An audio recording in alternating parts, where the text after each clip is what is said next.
You stopped talking because you realized not all growth makes noise.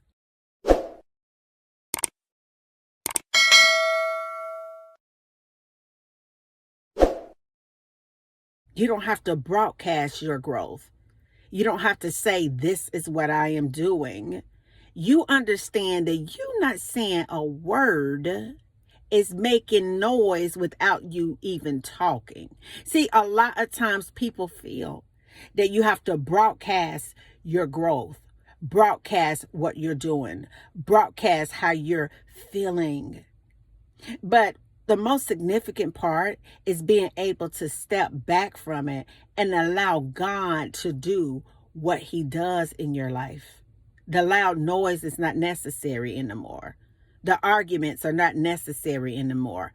Me having the last word is not necessary anymore. Me trying to prove a point when it's right here in your face is not necessary anymore. Me trying to show you that I'm valuable and that I'm worthy, it's not necessary anymore. Me being a provider and a protector for you is not necessary anymore. Me being loyal to you at my detriment is not necessary anymore, because you have learned to just stop talking and take action.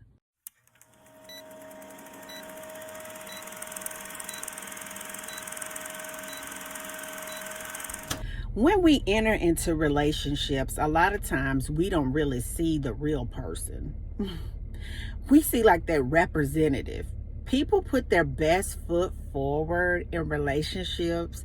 Everything is like so peachy and hunky-dory, and everybody is just so great. But after time, the mask will begin to slip and you see a person for real, for real. And if you've done the work, you take your time and you don't waste time at the same time, because you can see mess from a mile away. And I want you to understand that whenever you're in a connection with somebody and they want you to take the focus off of really improving who you are, and they weaponize that against you, that is your cue to get up out of there. Because anybody that cares anything about you, they're going to want you to grow, to evolve, to become the best version of you. They're going to want you to educate yourself and be sharp and be spiritual minded. They're going to want you to have a connection with God. They're going to want you to stay within the will of God. They're going to want you to be healthy, take care of your mind, take care of your body. They're going to be excited to see you make great choices when it comes to the foods and things that you eat, or the physical activity that you engage in, and some of the things that you do in your community. That's going to be really attractive to them because they're kind of sort of the same way. And anytime you get into a connection with somebody that wants to derail you, get you off of the course that you were on when you met them. I mean, after all, when you met them, they said that they loved the fact that you were like the praise leader at your church, or they loved the fact that you inspired nations to grow, or they loved the fact that you gave back to the community, or they loved the fact that you would take your mom every week to the grocery store because she could no longer drive, or they loved the fact that you were always there to do something great in that community. But isn't it interesting that over time, the things that people say that they love about you, they despise about you? It was never about the things that you did. It was about isolating you and getting you to stop doing it.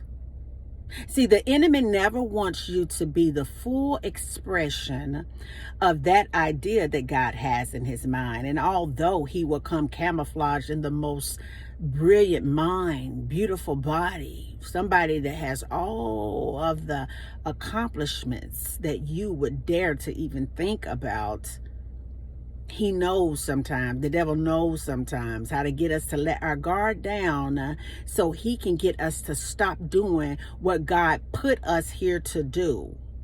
See, you being healthy in your mind, in your heart, in your spirit, in your home, in your relationships is a problem for the devil. He never wants you to be 100% on.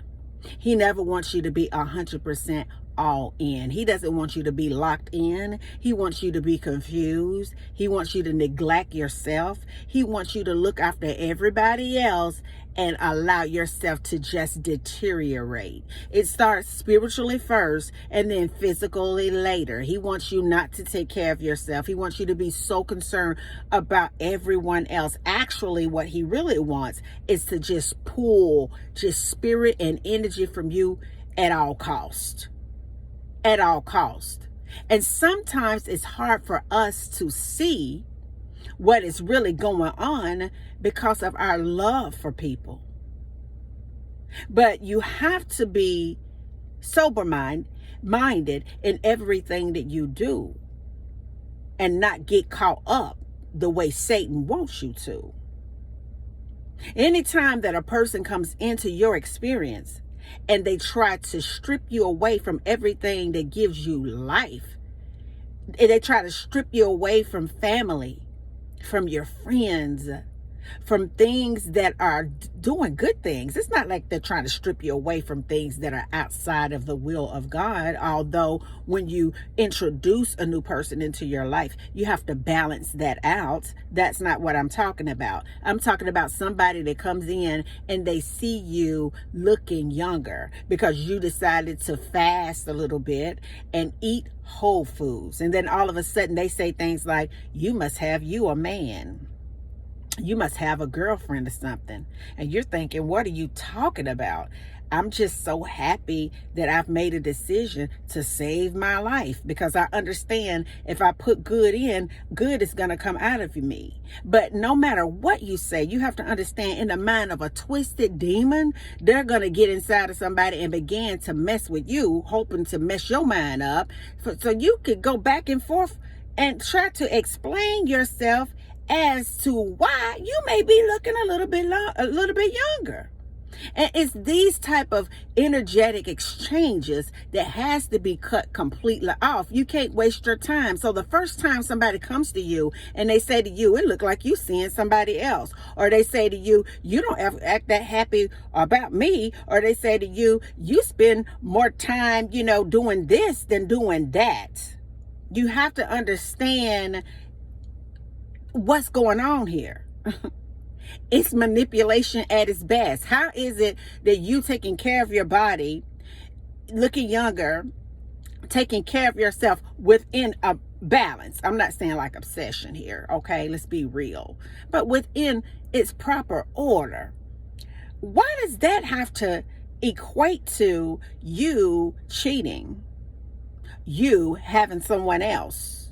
What it is that people that have twisted minds, they're threatened by the highest version of you. And people who have healthy minds, they are all but just in awe with the highest version of you. They're not mad. They're happy to see you happy. They're not mad. They're inspired to see you look younger. They're not mad because you picked up a new skill or you decided to go back to school and just expand your knowledge. It motivates them to possibly want to do it. See, when you're around the right type of energy, it's like a reciprocal type of exchange between you and somebody else. When you're around the right kind of energy, that person will support you, will be there for you to talk to, bounce ideas off of, and really inspire you too. When you're around the right kind of energy, when you take care of yourself, they over there, they're already taking care of themselves. So when you're around somebody that takes you for granted,